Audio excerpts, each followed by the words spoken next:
Hi, Mickey. Hey, Bob. How you doing? I'm doing fine. Good, good. Uh, Listen, Mickey, I'd like to start this week with a little news quiz for you. okay. Now, questions are going to get harder as they go along, so I hope you handle this first one okay. All right.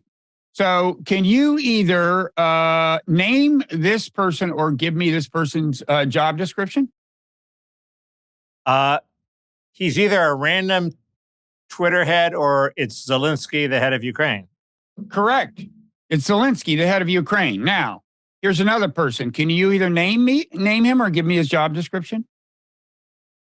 Ooh, he's a tough one. He looks Russian. You got it. Keep going. But is that the Wagner Group guy? You got it. Prigozhin, you're 2 for 2. You're cooking. Now, the big question is, which one this week accused the other one of lying, and what was the specific allegation? Zelensky accused Prigozhin of lying when he said that the Ukrainian counteroffensive had started. It has not started. We're going to take off 2 points for that. One, for getting Prigozhin's name wrong and calling it whatever you called it. And I thought that's what I called it. And you were close. I mean, maybe you even got mixed up and meant well, but it was Prigozhin accused Zelensky of lying by saying the offensive would not start for a while. Okay, so Zelensky. They had a back and forth. You are correct, sir. Actually, no, I don't think Zelensky commented on him at all. But Zelensky said only a couple of days. Zelensky did have a comment, I think, today. Oh, did he on Prigozhin? Well, maybe you're ahead of me. But anyway, on the counteroffensive. He said the counteroffensive hadn't started, I think. Well, he said this here's what he said a couple of days ago. He said, with what we already have, we could go forward, I think, and maybe be successful, but we'd lose a lot of people. I think that's unacceptable, so we need to wait. Now, about a nanosecond later, Ukraine launched a counteroffensive, at least in the Bakhmut area, a serious new thing. And Prigozhin said, Zelensky is lying. The offensive is fully underway. And it's actually true that there have been significant gains by Ukraine on both the northern and southern flanks, not in the city itself, where, in fact, Russian very incremental progress may continue, but, multiple square miles on the flanks. And here's what Prigozhin was saying today. He's basically saying, his guys, Wagner, they're still doing okay within the city, given the fact that, as he frequently complains, they're not getting any ammunition. But he says the regular Russian troops on the flanks are chickening out. Here's what he says. We've got about 20 buildings left, and then Bakhmut will be fully taken.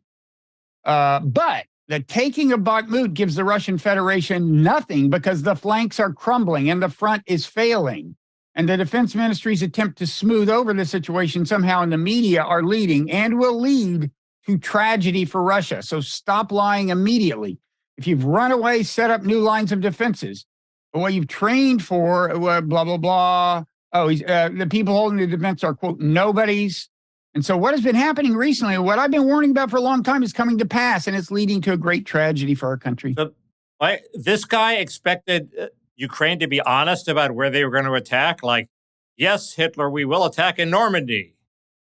We're people of our word.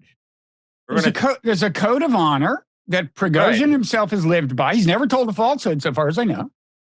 And understandably, he just expects his. No, I don't think he was accusing Zelensky so much. It was, he was just saying, don't believe it, folks. But the two interesting things here, let's leave the battlefield situation aside, which is interesting, is just the extent of the shit-flinging by Prigozhin over the last few days. I mean, May 9th was Victory Day. Putin, it's a huge Russian thing commemorating the end of World War II. Putin had a very muted version of the celebration, and there's a whole bunch of Kremlinology you could do about that. But almost throughout it, Prigozhin, the day before, the day after, Prigozhin was screaming about, slandering people at the highest levels of the Russian military. In fact, he was mistaken for slandering Putin because he wasn't like naming the people. Like, who did he call an old grandpa? And he hastened to clarify that Putin was not the old grandpa, but still that he was basically talking about this guy Gerasimov, who's the commanding general of the whole operation. But it leads. I mean, first of all, it's just Putin doesn't want this degree of dissent right around Victory Day. So it's just interesting that Prigozhin feels compelled to do it now. He's under pressure because the understanding had been he was going to take Bakhmut by Victory Day. I think they'd even said that publicly. He was failing and naturally wanted to blame people for not sending him enough ammunition. But it does lead me to believe, how freaked out he has seemed this week, in conjunction with the fact that progress in Bakhmut had slowed to a crawl, leads me to wonder whether, although this isn't the big offensive, right? Most people think at most this is a so-called fixing action, and the true offensive, presumably down south, will unfold later. It could be that Ukraine feels that they can actually surround Bakhmut and force a retreat, which would be just incredibly humiliating for Russia. That would be a really bad way to start off this offensive from Russia's point of view. So if Putin was as vicious a dictator as we think, or as he might like to be, how would he tolerate? This Wagner guy has been saying this stuff for months. Why is he tolerated? Well, for starters, I think Prigozhin is still in Ukraine near the battlefront, and they may just think, look, if Putin wants to come and get me here, good luck. But I think it may be that he's a hothead, okay? It may be, and he will regret it. It may be that Wagner is so important at this point that he doesn't think Putin can afford to mess with him. But I got to think it's getting to the point where he's playing with fire. He said he was going to pull his troops out of Bakhmut a few days ago. And it's certainly true that if he did that, it would be super bad for Russia. But so I don't know. That's what I mean. That's why this is fascinating to me. You start wondering whether these could be actual cracks, not in the regime per se, but, the foreshadowing of actual cracks. I don't know. It doesn't look that great. Anyway, other stuff is happening today. Because previously your analysis was that things look bad for Ukraine in the long term because Russia had so many more troops they could throw, and weren't there some documents that were leaked a couple of weeks ago that seems to suggest that the U.S. analysis was that it looked bad for Ukraine? Well, I think the conventional wisdom is still that this offensive will not succeed in severing the land corridor to Crimea from Russia that was established by the Russian invasion. I think that's still pretty much the conventional wisdom. Russia just has tons of entrenchments down south. Michael Kaufman, kind of the go-to guy, says he's pretty sure that he thinks probably Ukraine will breach the first line, but there are several well-established lines of defense between. And Russia has evacuated cities in the northern part of the southern region, suggesting, that suggesting that there's going to be some action there. You rely on Kaufman. I rely on the prestigious Institute for the Study of War for their objective analysis. As I told you last week, they suffered grave humiliation at the hands of, among others, Michael Kaufman. He just kind of gave his vote of confidence to a pretty scathing critique of them. But so the other thing is, there have been there was a big, pretty long range missile attack on Luhansk, which is within Russian held territory. I heard there was something blowing up in Melitopol, which is, if they got there in the offensive, that would be a significant accomplishment. That's down south. And in any event, Ukraine is getting apparently these long range missiles from Britain that can be fired from MiGs that have been adapted for the purpose. So those are about as long as the ones Ukraine apparently hasn't been able to get from the U.S. I had How said, far do they reach? More than 150 miles. I've heard 180. I think what they've got now is still under 100. And so, I'd said, if they're getting like whole new weapon systems and so on, it could change the equation in terms of what they can do with this offensive. This is certainly, from their point of view, good news. They can't reach Moscow. Well, I don't know how far Moscow is from the border. I don't think that's their goal anyway. But remember, they are on jets. So you've got whatever the range of the jet, however far the jet can get, plus the range of the missile. These are not ground fired. Okay. Probably Zelensky was right, and the true offensive won't unfold for weeks. But there's more action right now than anybody thought there would be 48 hours ago. Meanwhile, Jake Sullivan is secretly meeting with Chinese. I forget where, Vienna maybe, someplace like that.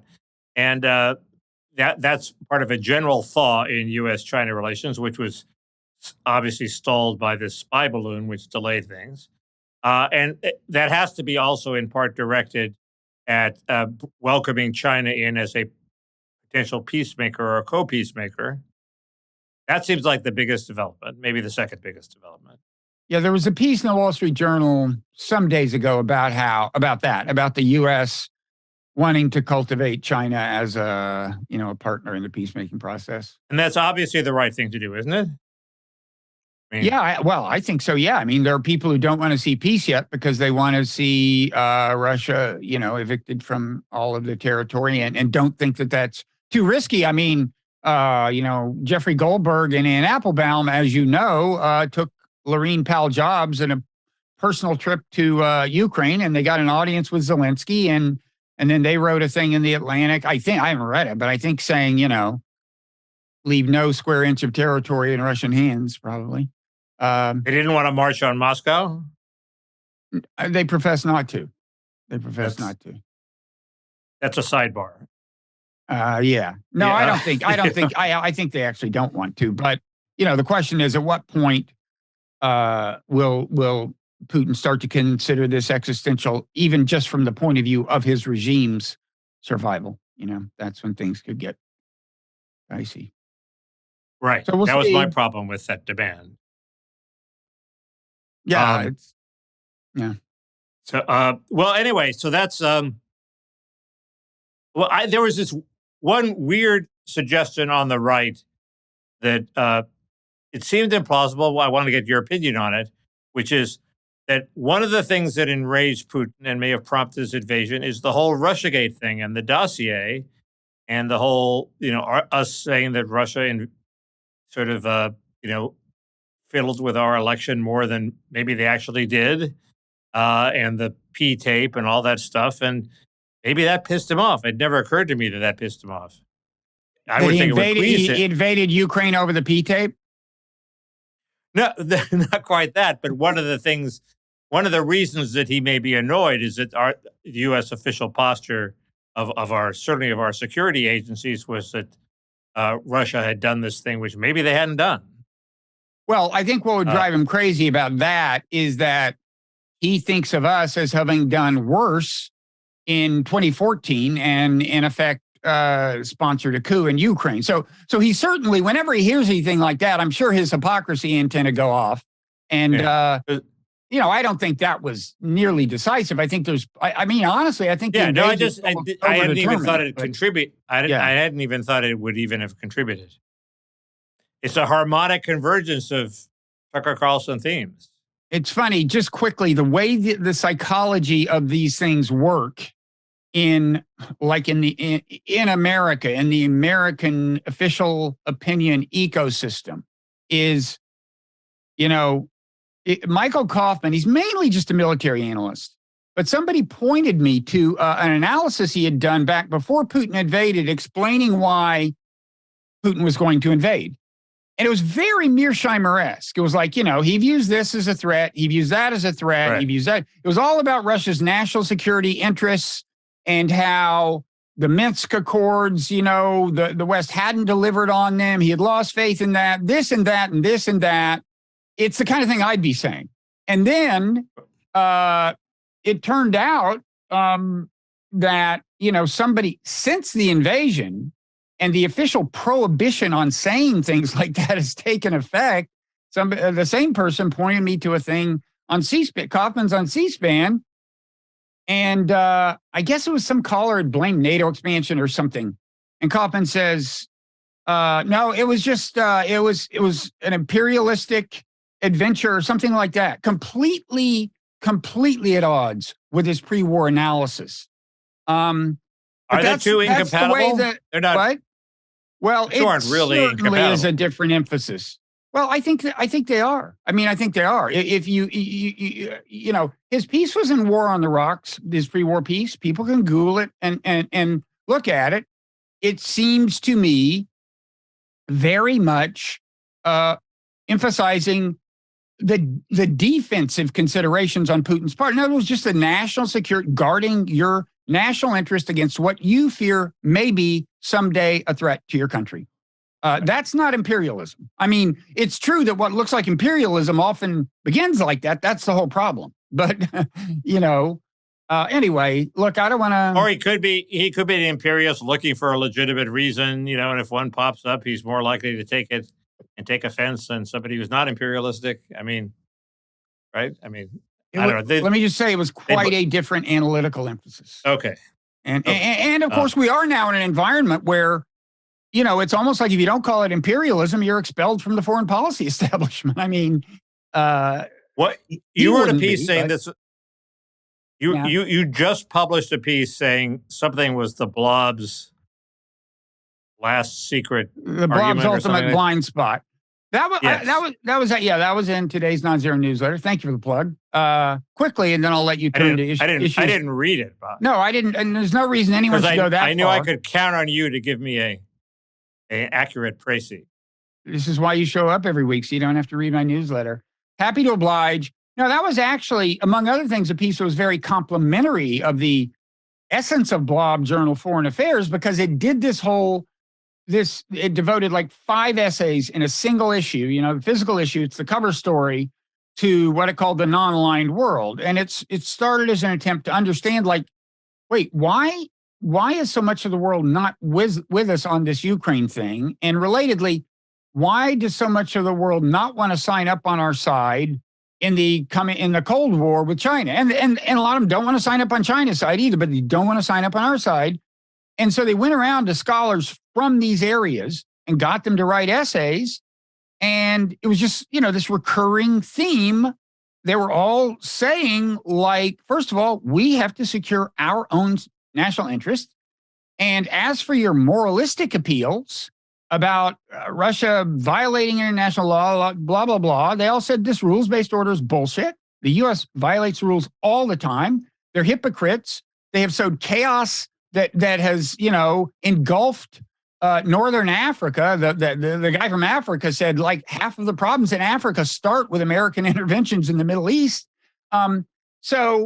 Anyway, the ultimate, the point I started out saying, if you had to come up with a grand unified theory of what's wrong with U.S. foreign policy, it is the difficulty U.S. foreign policy elites seem to have understanding how people abroad view the world and view the U.S. and so on. And this is just a great example. And Foreign Affairs has really done a service. And they had another good piece on the perils of a war tribunal and how that could complicate bringing this war to a satisfactory end and avoiding nuclear war. It's weird. During the town hall debate, we should probably town hall with Trump on CNN. He was condemned by, I think it was Senator Young, who said he picked it out as the reason why he was abandoning Trump, that he wouldn't condemn Putin as a war criminal. And it seems to me that's probably not at the top of the list. Even if you're for Ukraine, that wouldn't be at the top of the list of my things that I would want the U.S. to do. Am I wrong about that? I think that kind of thing is probably an obsession of a fairly few number of people, including Jeffrey Goldberg and Ann Applebaum, and they hope Lorraine Powell Jobs. I don't know if they succeeded. But Yeah, no, I kind of agree. But I had heard, I didn't watch the town hall, but I had heard he also refused to say like whether he preferred that one side or the other prevail in the war. I don't Uh, understand the political logic behind not he just saying, equivocated well, yeah, well, why did he do that? because Putin has the piss tape. Ah, it's all coming Obvious. back. You have a grand unified theory of your own, don't you? The P tape theory. It explains everything. No, I mean, he will not take the final step of condemning Putin in some sort of ultimate or public way, and I think that creeps me out. So I think I think the town hall. Everybody's pissing on the town hall. First, Trump sort of ate Caitlin Collins alive. She asked these lame standard. First the left didn't object to them even having the town hall. So to compensate, I guess they had Caitlin Collins ask these lame, backward-looking things about January 6th and the Yeah. election, and Trump sort of took his doubled down. He took his traditional stand on the election and ate her alive. And the crowd, which was sort of obviously stacked with Trumpists, applauded. I think my so contrary that it's the conventional wisdom position is this actually hurts Trump because sure, the people in the hall ate it up, but the reason the Democrats did so well in 2020 is because swing voters hated that shit. They hate the election denial. They hate the January 6th stuff. And Trump is now on record in public, recently endorsing all that stuff. So those people are still going to be turned off by it, and it's going to hurt him with those voters. And I think it even hurts him maybe in the primary, at least because the polls will start to show that he's not doing that well in the general, and the electability argument will be revived. I mean, there was a recent poll in the Washington Post, I'm sure you saw, Washington Post ABC poll, showed Trump 6 points ahead of Biden. Freaked everybody out, showed Biden at like 36 or 37 or 8 or 9% approval. It was way worse than other polls. And all of a sudden you heard talk which I heard, that they were getting Michelle Obama ready in the wings to run because Biden's not cutting it. And, you saw, if there is a deep state, it has a weapon to knock Biden out anytime it wants with this Hunter Biden stuff. It hasn't turned on him yet, but I think he's going to show improvement in the coming polls because Trump has revealed that he hasn't changed. And Trump had this perfect strategy, which is he runs to the left as DeSantis. He portrays himself as a bit of a statesman. Moderates could like him. He knows how to govern. He's protecting Social Security. He's going to solve the Ukraine war. It's all sorts of forward-looking stuff that voters might be interested, especially voters in the middle. And he sort of threw that out the window. Maybe it was just a happy accident that Caitlin Collins asked these lame questions, but they did that job anyway. So wait, they did the job of nailing Trump down that he hasn't. He's not a great statesman. He's still the same old Trump who thinks the election is stolen. He's going to repeat all this stuff that voters hate. He hasn't learned his lesson. Yeah. I mean, I think people assume that his position on the election is unchanged. I think everybody assumes that. But I take your point that maybe there was some opportunity cost. If indeed there were these swing voters tuned in and there are things he could have said that would have won them over instead of the stuff that they could have predicted. Well, even if he thinks it, if he didn't say it, that does him good that he said it. That's if he just keeps it to himself for a while. The part Caitlin, I saw... Let's talk about what the Trump presidency is going to be like. Anyway, sorry, go ahead. What? Well, the part I saw, she seemed to be doing a pretty ineffectual job of pushing back on the election stuff. I was kind of thinking, it would have been smart. It might have looked too much like ambush journalism, but if she had an audio of the call where he is saying to Raffensperger, whatever the guy's name is in Georgia, I just need you to find me X number of votes. Because, I mean, it would be easy to get him to basically deny he did that, right? You can get Trump to deny he did anything he's actually done. And I was thinking they should have had him just walk into that and then bring out the audio.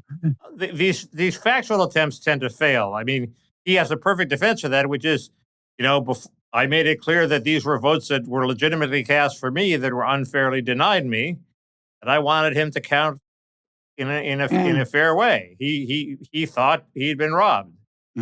Now, what do you, And he had his lawyer on either before or after explaining why they thought they were robbed. I mean, it was clear from the context, if not the undercurrent of thuggery, that he was trying to make a legitimate complaint. and what do you think about the E. Jean Carroll trial, where he's found liable for sexual I don't assault think and that has. defamation? I don't think that has much effect. It may, I can't speak for America's women. Who knows what these crazy chicks are up to? There was some evidence today that they actually were happy that Trump had his comeuppance because he's such a pig. And it's possible that this will. Of course, I It's mean, possible anyone he- should it's be possible happy he got either- his come up. But they knew he was guilty, so it's possible this will now satiate them, and they won't feel they have to take it out on him with the vote because he's been held accountable in public. It's not like they didn't. It's not like their eyes were open and they realized, oh my God, this guy's a horrible sexist pig. It's like everybody knows. No, it. I think. So- Well, first of all, I mean, Day is it's doing a lot of work here. There's a lot of women in America, and I assume you can divide them at least into women who will definitely vote against Trump, women who will definitely vote against for him, and women who are gettable, and those are the ones you care about, right? But there was actually, you think there was a segment of women who were waiting on the verdict saying, this will tell me whether Trump is a. I'm asking you. No, I don't think so. I don't think Okay, so. you're our And they horse didn't find race- him guilty. And they didn't find him guilty of rape for some reason. They just found him guilty of sexual, assault or battery or something. Sexual I don't know. assault. Yeah, it was the. It was 30 years ago. There's almost no way to prove at this point with absent photographs or witnesses or something what happened 30 years ago. It just seems like it's not going to be a big deal. I don't think the CNN town hall is going to be a big deal. None of this is going to be a big deal in the end. But Well, that's it's even less important, I think, than the CNN Yeah. town hall. The important thing may be that he hasn't driven DeSantis from the race. Okay, that was obviously his goal. DeSantis is going to announce, I think, next week. He's going to raise a lot of money. He may be wasted, but there was a video of DeSantis.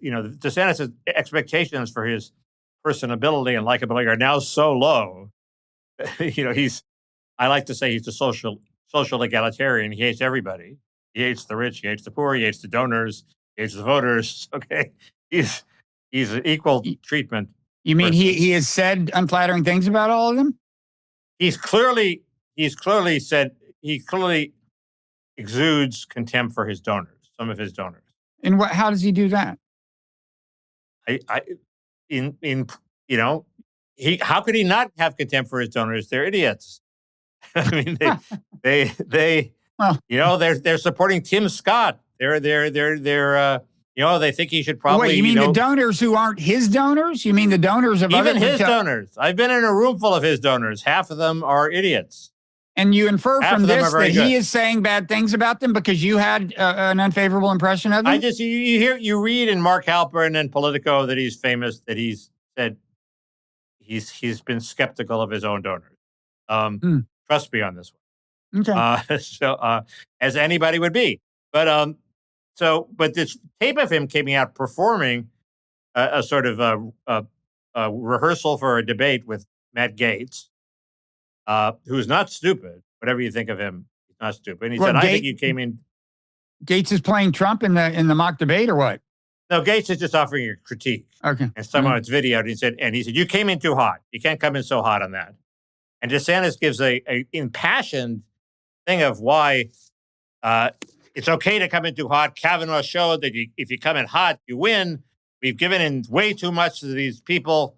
We shouldn't be defensive about it. And it's like Republican voters would eat that stuff up if they saw that DeSantis. It was supposedly leaked to trash him. It didn't trash him. So if he has nowhere to go but up in the likability, personality, segment of the competition. So what you think he needs to do is come in hot about coming in hot. That's what happened there. No, I just think I think it's a character that he showed genuine emotion. He wasn't faking it. No, well, he shows emotion all the time. He shows contempt and disdain and hatred for people all the time. That's the way he is. This was not showing contempt and disdain and hatred for people. This was refusing to back down. in the face of He shows Matt that. Gaetz's reasonableness. Anyway, it was he's given a bunch of interviews. He hasn't given as many interviews as say Ben Smith has with his book, which is number 791 on Amazon. Bob, I thought I'd point that out. Is a it lot of really? interviews, Wait, that's not a bestseller. That's not a Times. That Not a doesn't get it Times on the Times list, right? Not even close, Bob. He's going to have to move into a smaller apartment. Well, closer than you'd think, because this is all books in the world, including a lot that but it doesn't get it on the list. I mean, 100, I think Anyway, 100 gets it on the Times list, but DeSantis has been giving interviews, and he gave an interesting interview about Disney. I didn't quite buy it because he clearly has retaliated against Disney because they lobbied. On the other hand, mhm. he made like an 80% convincing case. One point was a legal point, which is this Reedy Creek board that he has taken over, which is the board that Disney controlled that controlled the theme park, is technically different than Disney. Disney goes to elaborate lengths to say this isn't Disney, this is the Reedy Creek board. So if DeSantis retaliates against the Reedy Creek board, then how does Disney make the jump and say they're really retaliating against Disney when they've made a big point about how this board isn't Disney? So there's like a technical legal point he made that I hadn't thought of. He pointed out what's pointed out in a very good Slate article on Disney, which is when they set up this thing, they promised that Epcot, this city of the future, was actually going to have residents in it. And they were setting up this board so it would have residents. And then Walt Disney decided, no, we don't want residents because they might outvote us. So then they had very few residents. So it was all founded on a lie. But the ultimate thing that it made me think of is, isn't this just the give and take of democracy? I mean, you, Bob Wright, don't support my bill, then I'm not going to support your bill. I'm going to fuck you. Okay, that's how politics works. You support me, I'm going to reward you. So Disney weighs in as a lobbyist saying, we don't like this bill. And DeSantis says, fuck you, I'm going to fuck you 6 ways to Sunday. That's democracy. That's log rolling. It's the opposite of log rolling. I don't know the facts of the case, but I know the way it's being presented by people who disagree with you on this and hate DeSantis. And they're saying Disney exercised its First Amendment rights by expressing an opinion on one of the governor's policies, and the governor chose to use his political power to retaliate against the corporation. And God knows if he did that to an individual citizen, you certainly wouldn't defend it, right? If he had a zoning law change to fuck over some guy who criticized the policy of his, you would definitely see the problem with that. Well, that's the argument these people are making. Okay, it's not legitimate, and I agree. Basically, if it is in fact true that he, in some meaningful sense, retaliated and used the instruments of power to pursue a policy to Disney's disadvantage that he would not have otherwise pursued if he weren't pissed off at them. If he did that, I disapprove. That's bad. Of course, it's bad. It's sort of it's weird. If you carry the "you shall never be punished for your beliefs" thing too far, you throw democracy out the window. So. You have to wait. Elaborate. If you don't allow politicians to use their power, your national security advisor speaks out in favor of nuclear war, and you retaliate against him, that's democracy in action. You weren't elected to have a nuclear war. Mickey, that guy works for you. You mean if the president tells his national security advisor to shut up? You obviously never read a case called Elrod v. Burns, which says that the spoils system is unconstitutional because you're punishing Fed workers for their speech. So you can't throw out all the Republicans when a Democrat takes over because you'd be punishing them for their speech. And the counter argument to that, which the court never considers, is we live in a democracy, and the whole idea of voting in the Democrats is to vote out the Republicans, punish them for their views. We don't like their views, we the majority of voters. So at some point, the democracy principle counteracts this individual rights principle, and probably the only way to deal with it is to have some sort of, law of etiquette, which is, don't retaliate too obviously, and don't throw your weight around too obviously. I don't want to spend time trying to convince you that your argument doesn't hold up, but I'm pretty sure if I had time to think about it, the idea of applying whatever benefits you think patronage has, the idea of saying they are the reason Ron DeSantis should be able to punish Disneyland, I think just makes no fucking sense. But it's my point is that the courts tend, and the courts. I think we talked about this last week. The courts tend to take this First Amendment You can never uh, punish people for their speech formality too far, and they never consider the countervailing democracy principle. That's my Mickey, point. Um, fill in this blank. Here's another quiz. Wall Street Journal headline: Tucker Carlson's Twitter show complicates Elon Musk's bid to win blank. What is in the blank, Mickey? well, it certainly complicates his bid to win over the left. I mean, I like I said, I talked to left wing people. They have a legitimate beef. Musk said, Incorrect. Musk said, advertisers. Musk said, Exactly. You got it. That's good. That's good. well, Win that's back the answer you want. advertisers. I'm giving you the answer I want, which is, Musk said your Twitter feed should be 50-50 left right. We've designed the algorithm now, and that's just too much for the left. It's too much for the right too. Nobody wants to see 50% of their snarky tweets from people they hate. He should settle for 20%. Okay, that would be a huge improvement over the old Twitter. It would be a puncturing of your cocoon. But 50% is too much. So he's pissed off the left, and he has to do something to win them back if he wants a viable company. Instead, he's hired this advertising woman who has incredible contacts and as try to win CEO, back. as to replace CEO. him as CEO. But he's going to still be the chief technical officer, I believe. So he's not giving up his role. He may turn out to be the chief in other senses as well, I'm guessing. But right. I think that's probably right. But he's going to feud with her. He's also going to feud with Tucker. So it's not. I wouldn't say Tucker is there forever. He's there until Tucker denounces China, and China says, "Elon, you have a big factory in China. I don't think you want to have this guy." You know what that is, Mickey? That's the alarm going off? That's the alarm going on. Good grief. I know. We're only just warming up. I know. Well, that's why we always save the best for the parrot room. But you know what we forgot to do? I had said that I think we should get in the habit of doing what all the pros do on their podcast, which is imploring people to smash the like button if they're watching on YouTube. And if they're not, then maybe think about rating and reviewing, assuming they like us. Or actually, they don't have to like us. What? That would be a huge favor. It's true, actually, that smashing the like button does feed the YouTube algorithm. It gives us, it expands the audience. That gives us positive reinforcement. That means we may continue doing this long after wiser people would have retired, which is, I don't know, a year ago, 2 years ago.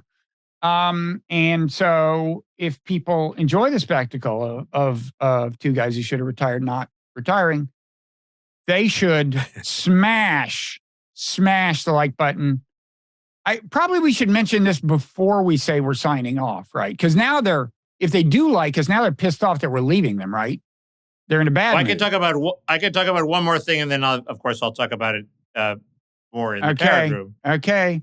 Well, today was the day that when all hell was supposed to break loose on the border, because they've lifted this Title 42 exclusion authority, right? Which Biden had used in decreasing number of cases, but he'd used it, expired, and so it doesn't seem to have happened. Now there were record number of people coming in, 110,000 a day.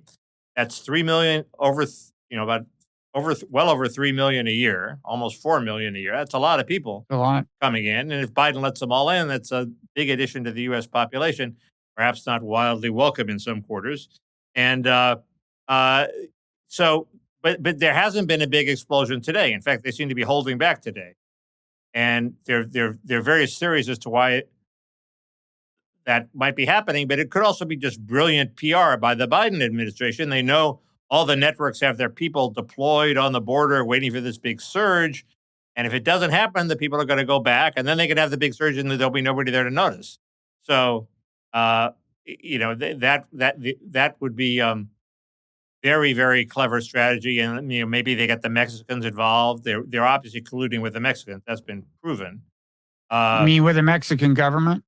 The Mexicans say, okay, here, you group of 1,000 can come now. They collude in a crypto-encoded chat room, Bob. And then when those thousands have been absorbed, they send another 1,000 and another 1,000. They lead them to the border. So we're colluding with at least local Mexican authorities on the other side of the border. And maybe we said, why don't you hold off on Friday and Saturday so the media goes away, and then you can let them all in again. Anyway, Okay. I think that's enough paranoid. and they call me paranoid. Sorry? And they call you paranoid. I call you paranoid. I said that's probably enough parrot room immigration bait. Folks, there's even more about immigration in the parrot room at patreon.com/parrot room. Not at the very beginning. You're gonna have to endure some other stuff. Quickly, I want to say, last time I said, have you heard Robert F. Kennedy talk? Sounded like there's something wrong with his voice. Maybe he was sick. Turns out there is. He has a kind of dystonia, I guess. Maybe I can find the actual name of it. But in any event, a couple of people pointed that out to me on Twitter. So there's an explanation. I got to say, I mean, it's a terrible fact that things like this can be decisive, but I really think this very much limits his upward movement in the polls. It's just, it's it's not fair. It's not fair that shorter people are at a political disadvantage when they debate taller people. But have you heard it? Have you heard him talk? He was on the All In I haven't podcast. heard this. He was Really? yeah, last week they did a long interview him. And the thing is, the more I listen to him, the more I think he could in principle do okay. I mean, okay, he said some things, that he'd have to finesse maybe, but on vaccines and so on. But I just mean, he's but I honestly think the voice is a killer politically. I'm sorry that's reality, but I really think it is. It's so anyway. If Biden's demeanor isn't a killer, I don't think the voice will be a killer. Maybe you should listen. You should listen. No, look, as you know, I also think Biden is dead in the water. I mean, I'm very concerned about that too. But this is in a certain sense more problematic. What do you think about Michelle?